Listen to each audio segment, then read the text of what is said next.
Here we are. How's it going, everybody? It's a, it's a, it's a day. It's a Wednesday. It ends with a Y. It's the 25th of. It is the 25th of November. I'll get to that in a moment. Um, Holiday stuff. Holidays are upon us. I know everyone's getting ready for their Thanksgiving. I hope you're gonna have a fun time. If you're doing your friendsgivings too, I hope you're having fun with them. It's not just about the grandma. It's about your buddy. It's about your buddy James there. Yeah. Hey James, how you doing? Um, I used to have these really cool friendsgivings that I did while I lived in Davis. Let me just pause for a second. What I was doing there was literally tugging at the long neck hair I now have because I haven't had a haircut in almost 2 months. When the restrictions went like, okay, go ahead, get haircuts. I, like everyone else, I was like, I ran to Keisha Cross and get my haircut done by her. I don't know if she's still operating independently anymore. I think that had to end because COVID has destroyed small business people, especially if you're in the that sort of industry where you do salon and beauty stuff. It's so restrictive, and they came up with this weird. They came up with that weird scenario, right, where they were saying that nail salons were super spreading locations. How? They already were wearing usually face shields because they don't want toenails in their fucking face. And they're usually wearing face masks too because they're in an environment that has constant chemicals floating through the air. It's usually what, like, you, the person, is you, the customer, is going there. You're the one who's getting altered by walking in. Well, literally and figuratively, you're getting altered, but the smells and stuff mess you up. I love getting manicures and pedicures. Last one I got was in Boston on my visit. Took my girlfriend Liz to a spot. She's like, I don't know, because all girls are the same with this nail stuff, where they get really dedicated to going to one person or like one or two places, and then they never want to go anywhere else. Well, she did that, but then I took her to this place and she's like, those are the best places I've ever done everything. I'm like, yeah, this place is pretty good and the prices are better than there. It was like whatever the top tier thing you pick for mani-pedi here in California, whatever that price is, whatever your price is, take $25 to $30 off. That's what Massachusetts charges for the same service. Just saying, just putting that out there. I don't know why there's a difference level. Some people, I had this talk once before, a person like, oh, because they don't do it as well out there. I'm like, it's the same level of stuff. You're getting more for your money out there. Everyone gives you more effort. I think it's because everyone's more afraid of, because out here people are so nice. Like, you get a bad manicure, maybe you're ticked off, but at the same time you're like, fine, I'll just fix it at home. Out there, it's like, I'm gonna kill you if you don't fix my fucking nails, you bastard. And that's what women sound like.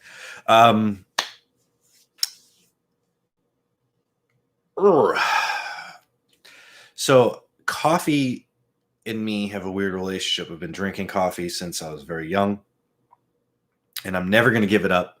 Never going to give it up. Never going to stop drinking all the coffee in the place.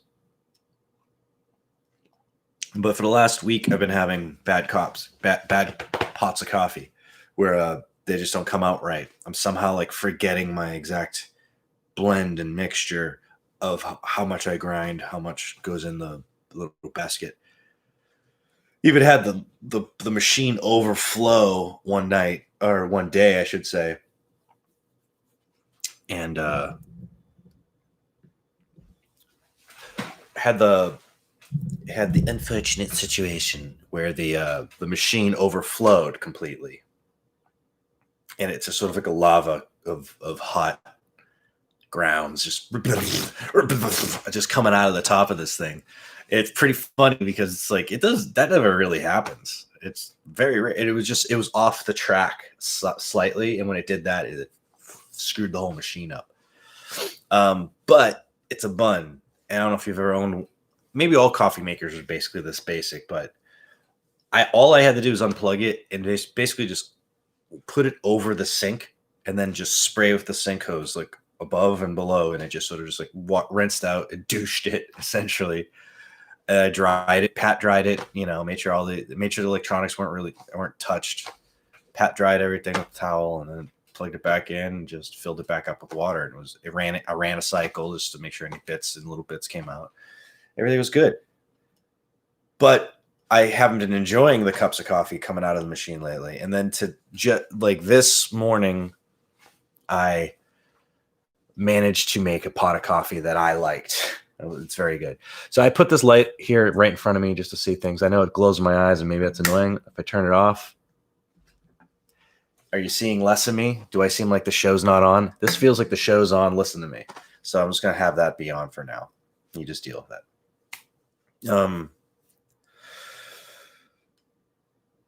Made a pot of coffee today. It's excellent. I'm enjoying it, slowly enjoying it, which means even though it has the heating element on the bottom, I like really hot coffee. So I'm filling up. I keep topping myself off and then microwaving it for 30 seconds. So it's like just this.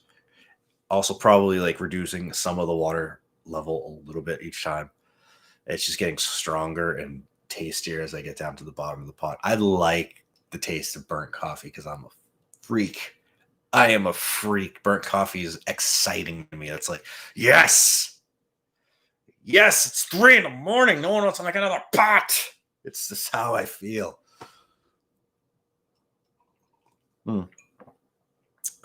Yeah.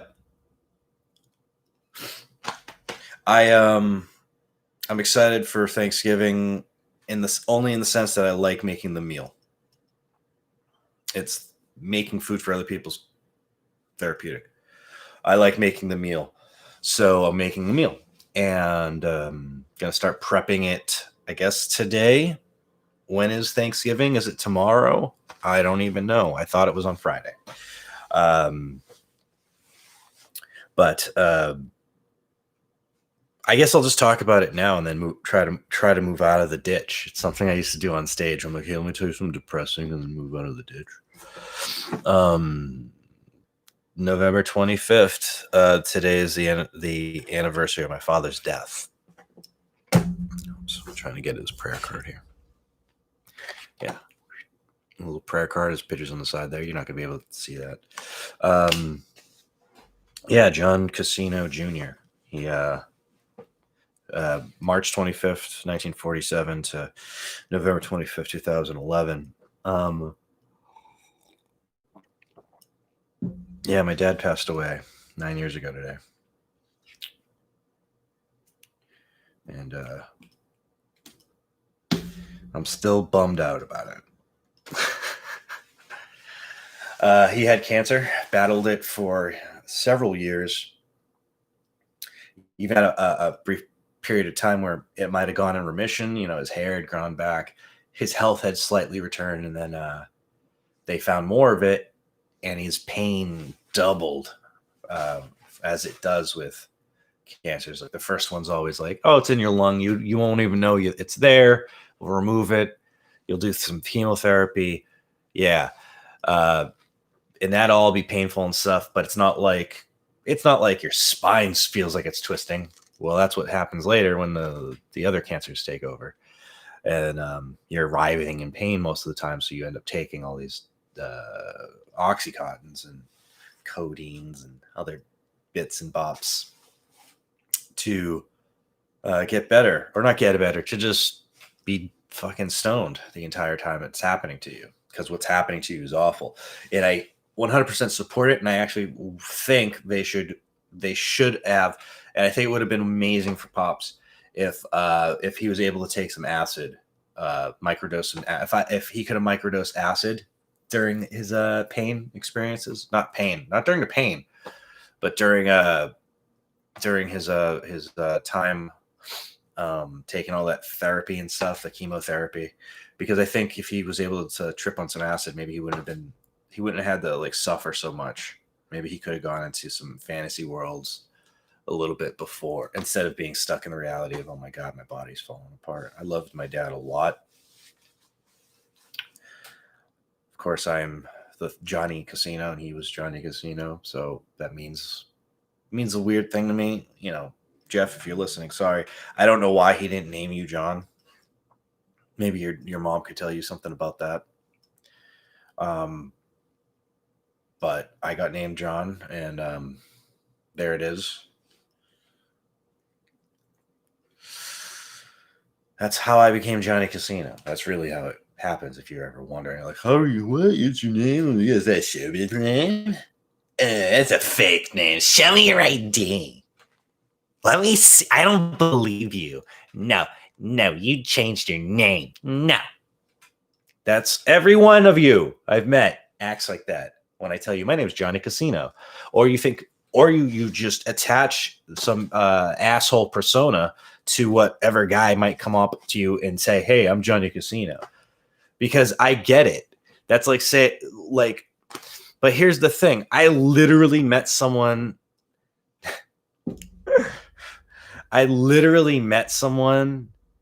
Named Casanova. And he was nothing like the Casanova you think Casanova is. He didn't act like he when he said his name, so and so Casanova or whatever. No one like acted like he's a ladies killer and did the whole like, oh, stay away from my girlfriend, guy. Hey, I bet you get a lot of ladies. Boy, tell me how to win them over. Show me how to be. Here's a funny thing. Casanova invented gambling, pretty much, the lottery. And here I am being named Casino, and everyone comes up to me and goes, oh, did you win the lottery? Oh, do you own a casino?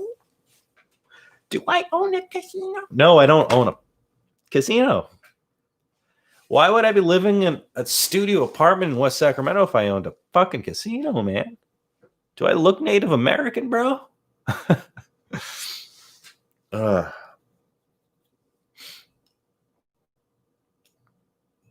See how I deflect sadness? I was talking about my dad and his passing, and I went on that tangent. It's how I deal. Probably why I'm a comedian. Yeah, his cancer was real bad. It was beating the shit out of him. I lived in California from 2002, like right after 9/11. Like I moved in January, so 2002 to 2011, because in October my dad had me move back to Massachusetts. I say that weird. He asked me and I agreed. He didn't just like design it and it happened. He asked me and I felt like I should probably help. I don't know. I don't feel like I've done enough for my family or whatever it was. I felt like I'm going to lose a connection to my family here. And I didn't want to. I had always had a good, strong connection with my dad. He taught me how to play guitar. He kind of gave me this personality. Let's just be real. This is John Casino Jr. .1 over here. I don't think I'm anything like my grandfather, John Casino. No, nothing like that guy. Nothing like that guy. I can't even, as many memories as I have of him, I lived with him. I lived with him until he had a stroke and went to a home. Like my grandparents lived with us.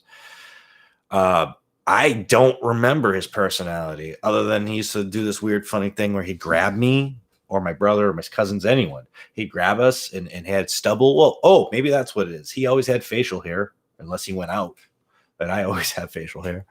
But he would grab us, rub his sandpaper face against ours, right? And like, and do that noise like he was Popeye. But he also would yawn. And when he would yawn, he would make a big noise. He'd go, like that every time. And actually, when I just did it, it's like yoga. It's like it actually makes you stretch out more. Maybe my grandpa was a yogi. He was a yogi master. But my dad,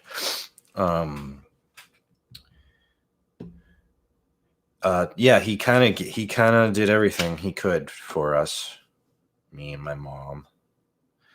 And my siblings probably don't feel like he did enough for them, but he really tried. He tried, and he was limited by a lot of factors, and he felt bad about it. But you were all grown and living your adult lives for most of my life, so I don't know what to tell you. I don't know how to tell you how to feel about what you know to be the reality of how much he spent with you while you guys were the unit and such. Like, he put it to you this way. My dad was maybe in his 30s when he had me, and he was in his teens when he had you. We're talking about a teenage child who was raising children, and a fucking man who had been a man who had been through it all, raising children. So it's a difference. It's a difference you learn a lot of things in that time period about what might be best for a family. So it gets different. Sometimes you need, I know, fuck, this is dark. You need a dry run. You need a dry run with the family. That's what I did. I did it too. I had a dry run with a family. I got real close to getting married and having a child, and it fell apart due to death. But yeah, it's a dry run, and now I'm back. I'm back in that run with someone else, and I can tell. I'm my own highlight reel. If I can tell I'm doing something shitty, essentially to scare or offend or abuse, unbeknownst, not in a non deliberate way, abuse the person you're with. I'm like, hey, you've done this before. You've been in these places. And that didn't work before, did it? No. Let's what made things better? What was the way it should have been? And I get some experience. Maybe that's why I'm dating someone 10 years. It's not why I'm dating someone 10 years younger than me. I'm doing that because I'm just a creep. No, seriously. When you go on dating apps, you're like, you just go like, you know what? At this point, I need to widen the field. So anyone over age 21 to 45, let's go. And then what ends up happening is you get 25, 45-year-old women who you would rather not be hanging out with based on what the background of their pictures all look like, because they look like, hey, maybe you only have a bedroom. Maybe your bathroom needs to get cleaned. Maybe you shouldn't show the picture where your eyes are watering and the mascara is smeared because you're partying so fucking hard. Hey, maybe, that sort of thing. Girls have a million examples of that too, with guy photos. And my God, I'm sidetracked by a lot. Very sidetracked. Don't remember where I was.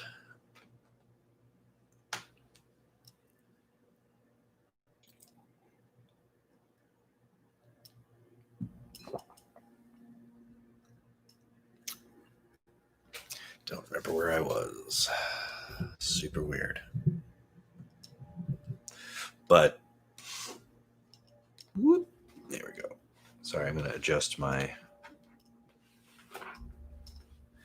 cool setup on my microphone. There we go. For some reason, it wouldn't come forward. There it is. Was you scared? You didn't want to come forward? It's okay. Come forward.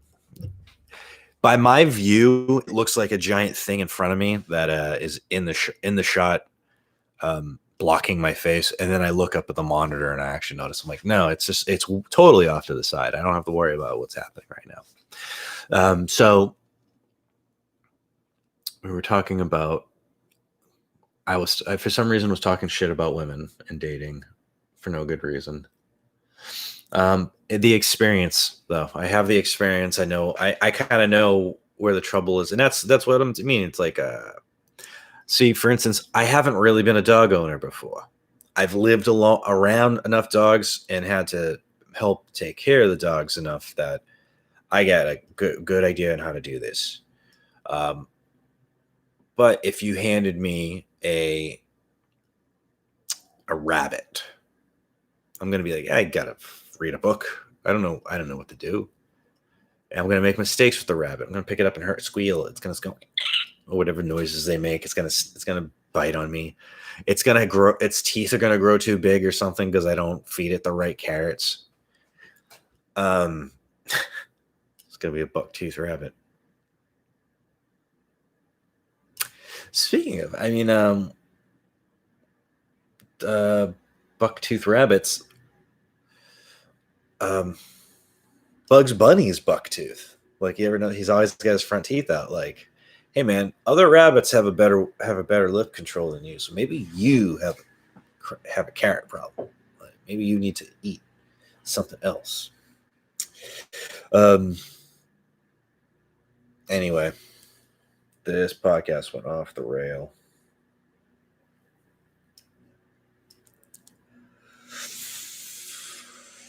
So we decorated for Christmas. Yeah, we did. We already decorated for Christmas. Oh shit, this is cute. We got a paw stocking. It's gonna be my boys. It's Thanksgiving tomorrow. Wow, I didn't know that. Okay. So tomorrow's Thanksgiving. I guess I'll tell you the more depressing part of the story after I finish this. Okay. Now so I've chronicled several times about the break-in I had where my storage unit at one of these, orange places, you store it places. My storage unit got broken into and all my stuff got taken out of it, including all the Christmas stuff that I have accumulated over the last maybe 10 years. So one of the things that got stolen was my stocking that Liz and I got together last year. So here's hers. It says L, right? Good size. It's a good size. I fit a ton of stuff. I probably fit like $100 worth of shit in this. Little stuff. Like I put more expensive items in it too, but you know what I'm saying. It's extravagant to even spend that kind of money. So sorry. But anyway, so we had to go get a replacement. So we go to Target where we got this one, and I'm like, okay, cool. There they are. I found them. So I go and grab one. Here it is. Yeah, I grabbed it. Yeah, right. Great, right? Sweet, right? Noticing something here? Are you noticing this problem?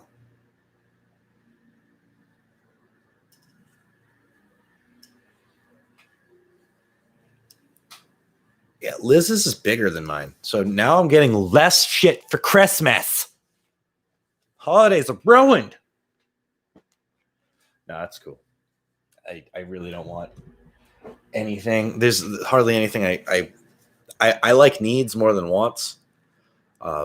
So I need education.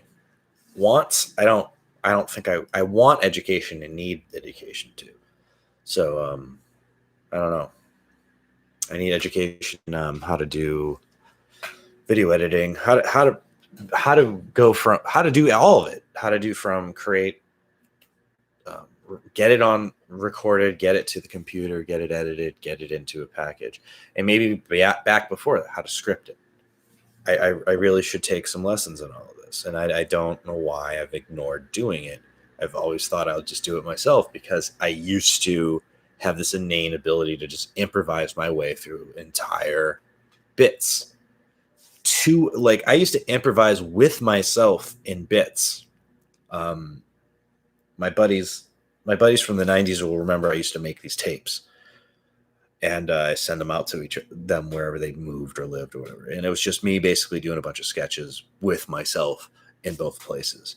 And I would edit it by having like several tape VHS recorders near each other, and I would play the new footage from the camera in there, and then I hit record and play so that like it would go from like my bit,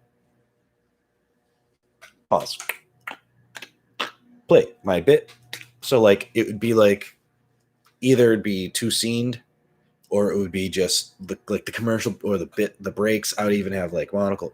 It was crazy. I don't even know how I did all that. It was so easy to do this junk on like an old VHS VHS camera. It was super easy because it was like you have two choices and then you would just become a master of those two choices. That's just what it would happen. Like it's kind of like with the early filters on the iPhone where it's sort of like everybody used Sepalia because it was like, ooh, this is different. So, and it makes every photo look classic. So everyone used it.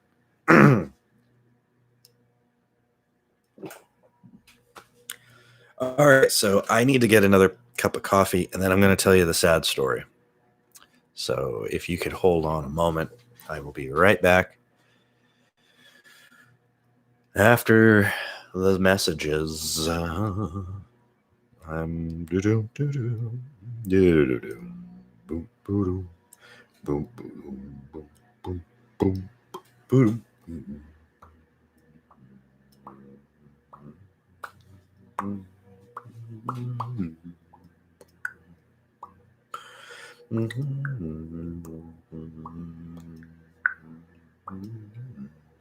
Well, I know it's like it looks like I'm texting somebody to go get me my coffee. I'm texting my assistant. I decided I wanted to look something up before I got up. So don't just ignore me or hang out. It'll be cool. Don't worry. Don't worry.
All right, everybody, we're back. Welcome back to the show.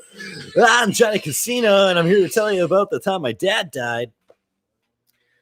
That was a weird song. Weird song to come out of. All right. So, yeah, the sad part of the story, and I think I've decided I don't want to bum you out too much, so I'm going to tell you this abbreviated version. When my father was in his final throes, essentially dying in Mass General Hospital in a very nice room, oncology department provided, or whatever that floor is. That's basically terminally ill. I forget the words. Wherever you go, when they're like, this person's about to die, let's basically give them a private apartment so their whole family can just stand around. So that's what they did. I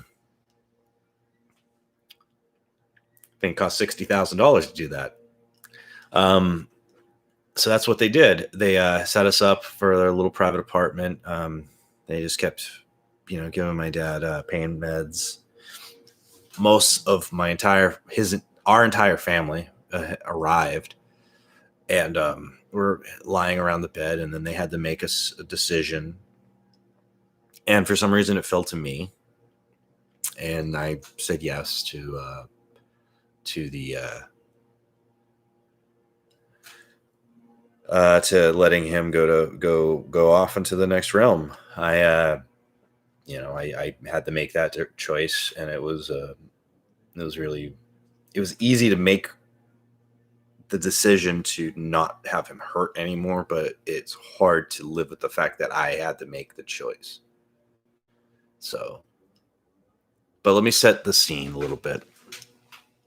We get there, and I had lost my mind the night before because we had found him. We had to take him to the hospital the night before, and I was in the middle of prepping Thanksgiving dinner, and literally in the middle of prepping Thanksgiving dinner and cooking myself a snack because I hadn't eaten all day. And then my nephews were over being babysat. My mom and I were there, and Dad was in the bedroom. And then my mom goes into the bedroom and then comes grabs me. Dad's not good. He's not doing good. So we call the ambulance and 911, and then the fire department comes. Then the ambulance, and they kind of all realize, oh, he's in a seizure or whatever, and they're like, oh, he's, as the EMTs and all of them like sort of start looking around the room and realizing what his medical condition is, like, oh, this is he's dying. Oh, okay, we'll take him to the hospital. So they took him to the hospital, and I rode in the ambulance. And just because the way our house, it sits by the highway, when the ambulance gets on the highway, all I do is turn my head this way, and I can, because they had me sit, by the way, they had me sit in the the front seat. I thought I'd be in back with Dad. So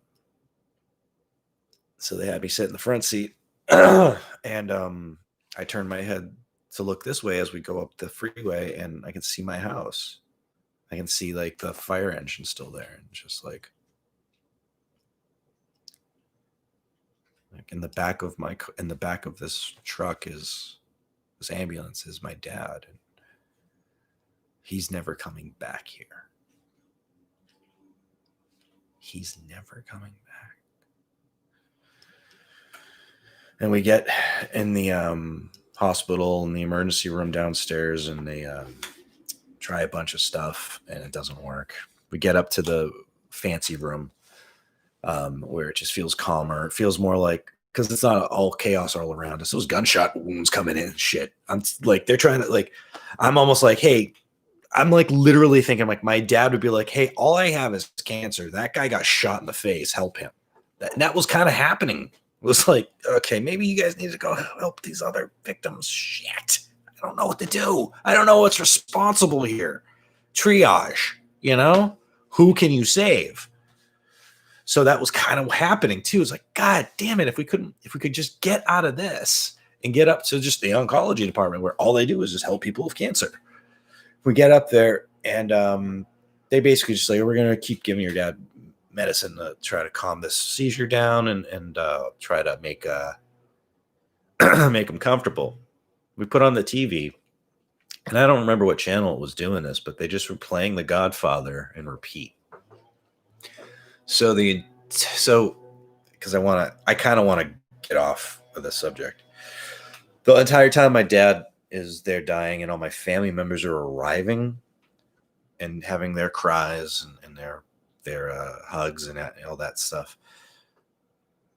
The Godfather is playing, and the Godfather music is interrupting what we're doing. It was just so weird to, as my father passes away, just have that,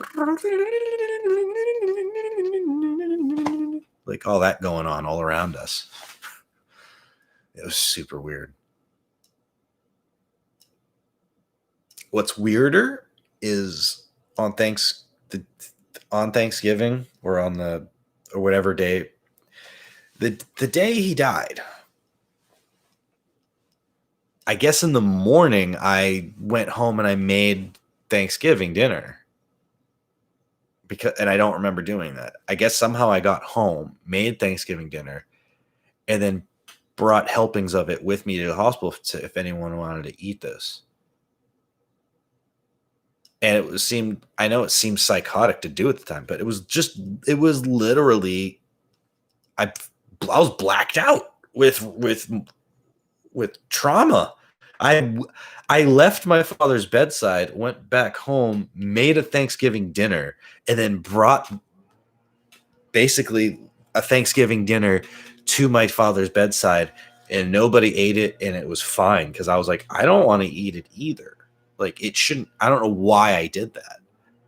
I don't know what I thought. Did I think if I make the Thanksgiving dinner, Dad will miraculously be okay, and then he'd want some Thanksgiving dinner? Like, he'd be like on his deathbed, but then he's like, "Oh, it's Johnny's roast turkey." Did I think that was going to happen? I think that was going to happen. I was 30 years old. I'm sorry. Now I'm playing with my hair. Like, hi, does my hair look cute? Yeah, I was 30 years old. I mean, I just had turned 30. I just turned 30. I just moved across the country to take care of him. Just ended a 5-year relationship with a nice lady. It was just weird. It was just everything going on at that time was just fucking traumatic. So this is why I don't really celebrate Thanksgiving, and I don't want to celebrate it. I don't care about the holiday. Sorry if you're hearing the chainsaw-like noises of the goddamn leaf blowers outside. Oddly enough, this is the only time of year they actually need to be out. But they do this 365 days. It'll be snowing and they'll be out here with those fucking leaf blowers. It's ridiculous. Okay. Anyway.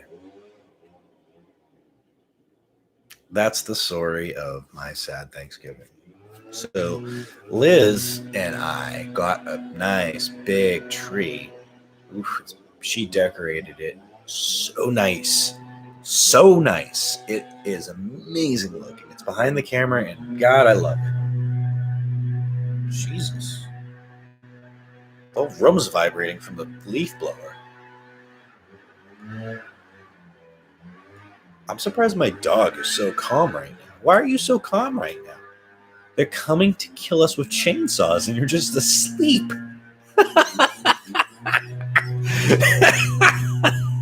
They're gonna kill us with goddamn chainsaws. And he's just asleep. He's so goofy. Ugh, my teeth look yellow. Ugh. So much coffee.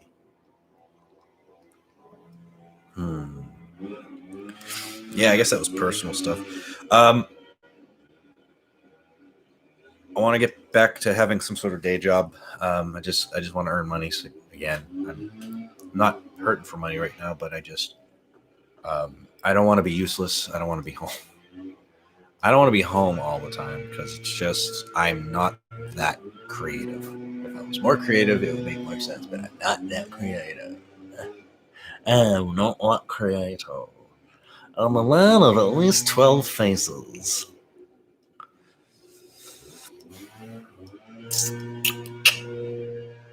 I like when my hair's actually kind of goofy looking like this.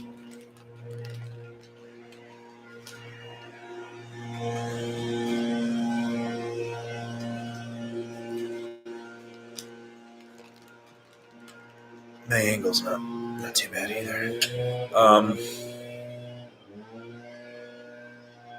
Goddamn.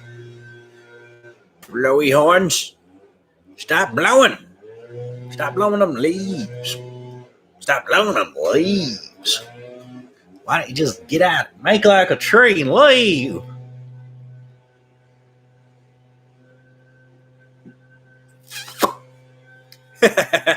That noise made him pop up, the dog. He's like, what? What? He's like, that sounds too much like a butthole. Went to the store and I got him. Oh yeah, I took him to get groomed yesterday, but he only got neutered like 11 days ago. I have to wait 2 weeks, and we go through the whole paperwork about the lead, drop him off, and then I was like, hey, could you wait a second? Check it out. And like I showed her his nuts. I showed a woman my dog's genitals. Just, would you look at this? Hey, would you take a look at his zonker, huh? I'm bigger than that. And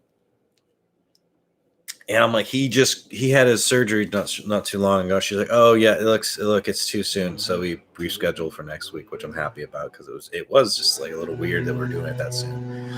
We read incorrectly on the paperwork. It's after 10 days we can bathe him, but groomers don't want a dog until it's 14 days or more after surgery because they don't want to be responsible for tugging on any stitches or anything like that. It makes perfect sense. I didn't want it. That's why I stopped her. I was like, hey, before you take my dog back there, look at his dick. That's what I did. That was fun. That was my week so far. I'm going to prep. I guess since tomorrow is Thanksgiving, Jesus fuckity Christ, I have to go prepare Thanksgiving meal. Holy shit. I have to get off of here and prepare. I have to prepare a Thanksgiving meal right now. I have to. Jesus. God. Damn it. Fuck. I just wanted to get stoned, man. Now I'm going to have to get stoned and make a meal. Happy Thanksgiving, everybody. I love you. No stream tomorrow because of obvious reasons. But, yeah, love you guys. And shout out to my one listener, my queen bee. You know who you are.